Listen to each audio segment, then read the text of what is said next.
Assalamualaikum warahmatullahi wabarakatuh. Perkenalkan, nama saya Amelia Naisira Putri dengan NIM 0564245541, program studi agribisnis.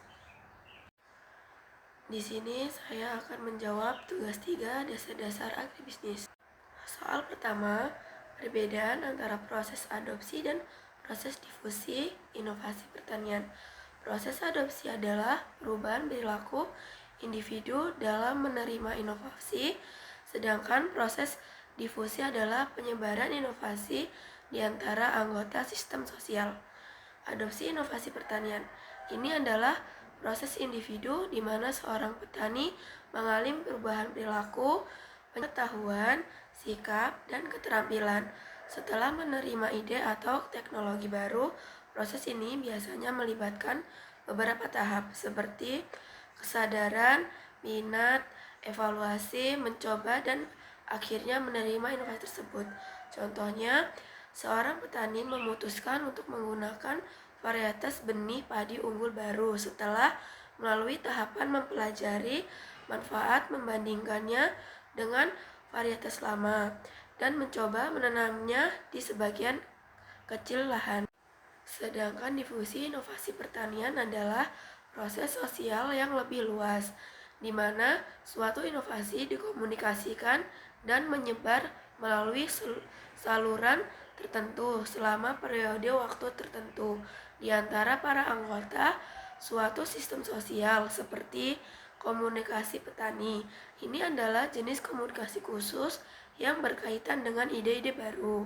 Contohnya, penggunaan varietas benih padi unggul yang sama menyebar dari petani perintis ke petani tetangga, lalu ke seluruh desa melalui interaksi sosial, demonstrasi, dan upaya penyuluhan.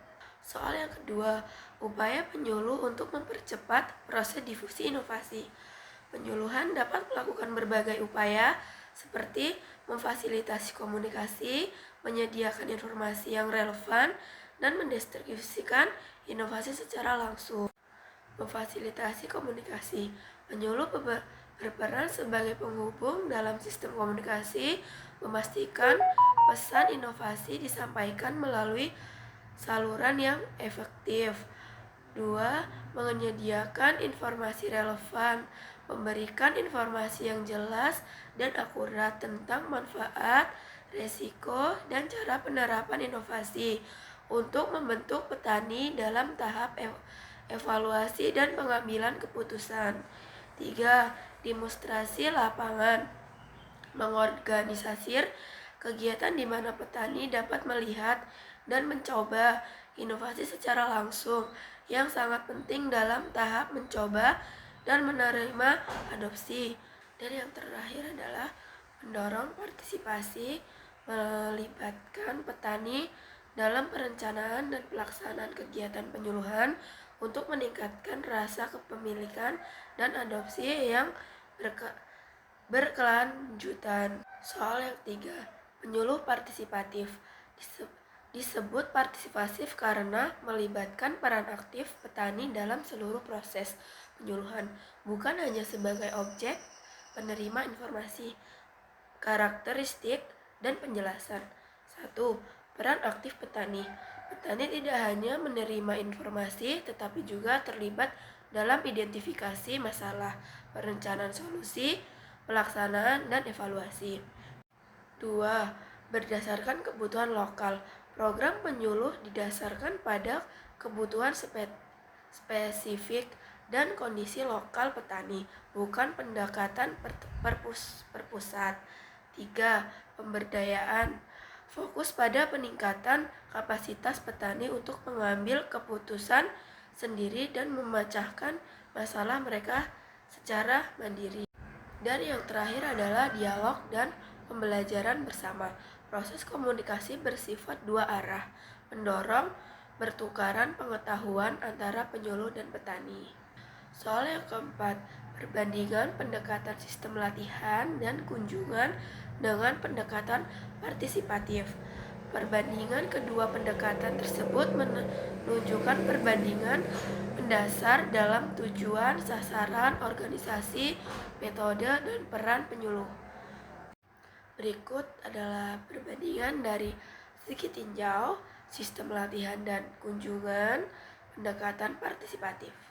Tujuan transfer teknologi spesifik dari petani ke petani.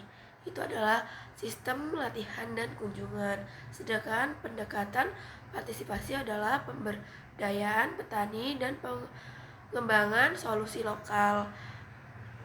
Yang kedua, sasaran. Petani terpilih petani kotak yang menjadi percobaannya. Pendekatan partisipasinya adalah seluruh komunitas petani dengan fokus pada kebutuhan barengan.